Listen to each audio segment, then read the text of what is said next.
आणि आता हा तडका आपल्याला ह्या पिठल्यावर घालायचा आहे.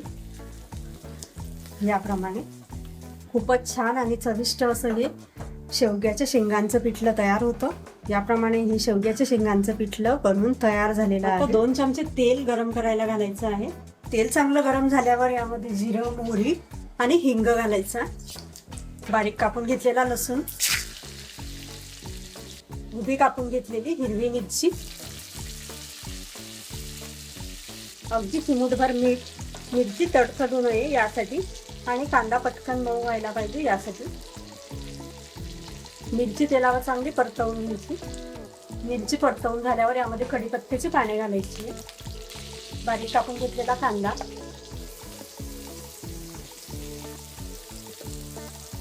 चांगला असा तेलावर परतवून घ्यायचा.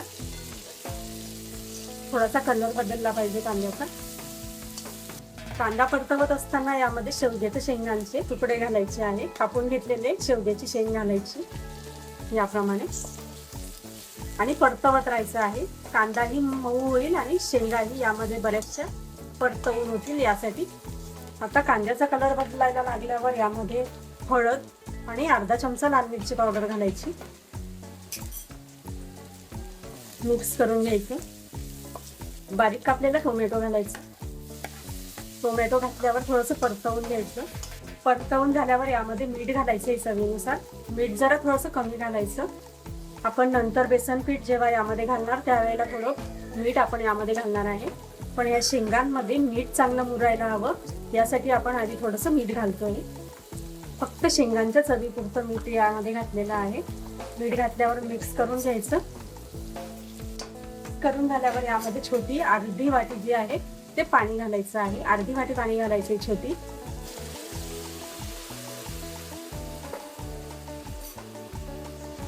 आणि आता यावर झाकण ठेवून एक वाफ काढून घ्यायची आहे.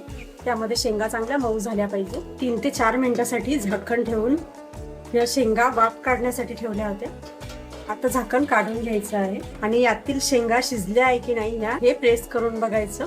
याप्रमाणे आपण ऑलरेडी शेंगा तेलामध्ये थोड्याशा परतवून घेतलेल्या होत्या आणि अर्धा वाटी पाणी यामध्ये घातलं होतं. त्यामुळे छान अशा शेंगा मऊ शिजलेल्या आहेत. आता यामध्ये थोडीशी कोथिंबीर घालायची. आता आपण 2 ग्लास पाणी घेतलेलं होतं. यातीलच अर्धा वाटी पाणी आपण हे शेंगा शिजवण्यासाठी वापरलं होतं. त्यामुळे आता हे जे पाणी राहिलेलं आहे शिल्लक यामध्ये पाऊण वाटी बेसन पीठ घालायचं. चांगलं असं मिक्स करून घ्यायचं. याच्या गुठळ्या काढून घ्यायच्या आहे.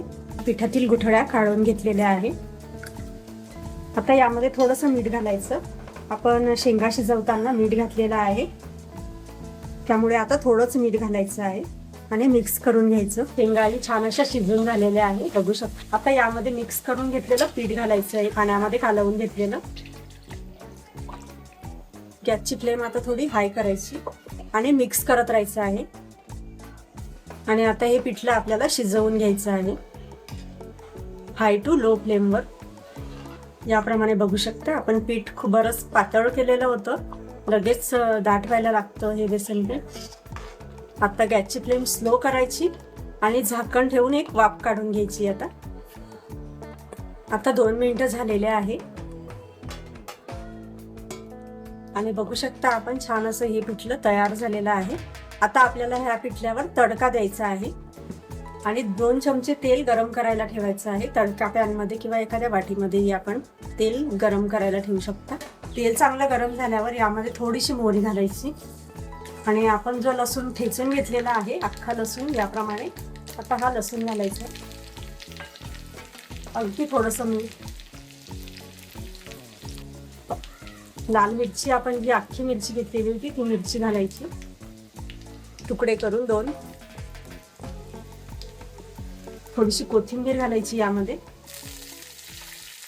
आणि आता हा तडका आपल्याला या पिठल्यावर घालायचा आहे. खूपच छान आणि चविष्ट असं हे शेवग्याच्या शेंगांचं पिठलं तयार होतं.